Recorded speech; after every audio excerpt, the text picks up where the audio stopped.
In the heart of a gray, crumbling city where people walked with eyes lowered and voices hushed, there lived a small boy named Eli. He was thin and often overlooked, with patched clothes and a mop of unruly hair. He had no riches, no talents that anyone praised, and no family to speak of. What he did have was a voice and a notebook filled with words. Eli had discovered the notebook buried under a loose stone near the old library. Its pages were blank, but the cover shimmered faintly, as if it remembered stories once told. He carried it with him everywhere, scribbling in it whenever he had a spare moment. He wrote poems about the stars, tales about brave mice and lonely giants, and letters to no one in particular. His words were not perfect, but they were his. Each morning, he climbed the stairs to the rooftop of the orphanage and read aloud something he had written.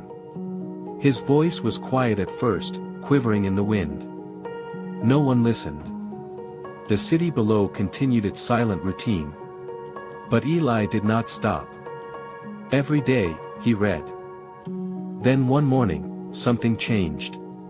A pigeon landed nearby, cocking its head at him curiously as he spoke. The next day, there were 3. By the end of the week, a whole flock had gathered, their feathers ruffling in the wind as they listened. Encouraged, Eli wrote more. His words grew stronger, more vivid. He wrote of hope, of what the city used to be and what it could become.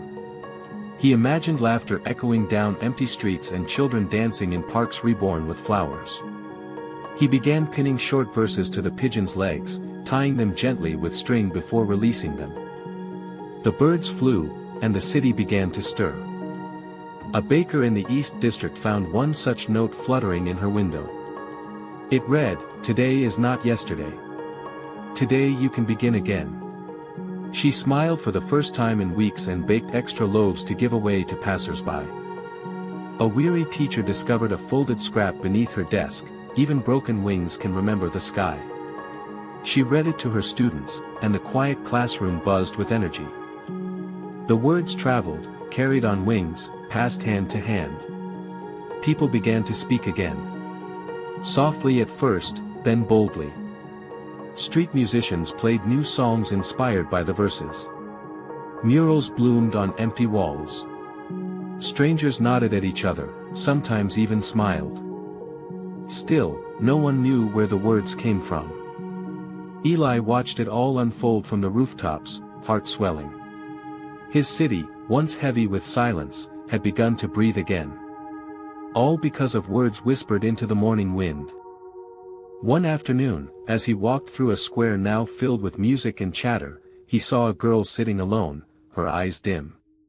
She reminded him of himself before he had started to write. Without hesitation, he sat beside her and handed her his notebook. She looked at him, surprised. "What is this?" "A place for your voice," he said. "Use it." She opened the book, touched the pages, and began to write. Years passed. The city thrived. Buildings were repaired, parks reopened, the air alive with conversation. No one ever found out who the boy on the rooftop was. Eli never asked for credit, never signed his name. He simply kept writing, kept sharing, until the day he passed the notebook to another quiet soul in need of a voice. The notebook was never full. Somehow, there was always space for one more line, one more thought. It passed from hand to hand, heart to heart, carrying not only words, but the belief that words mattered. And they did. The lesson is this: words, no matter how small, have the power to heal, to inspire, and to transform the world around us. Speak them. Share them. Use them well.